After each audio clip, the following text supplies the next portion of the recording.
नमस्ते साथीहरू, हजुरहरू कस्तो हुनुहुन्छ? आज फेरि पनि यो सानो भिडियो लिएर तपाईँहरूको समक्षमा आएको छु।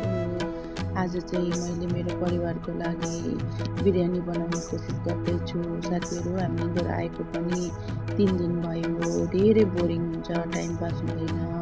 नयाँ ठाउँमा जान पहिचान कोही पनि छैन।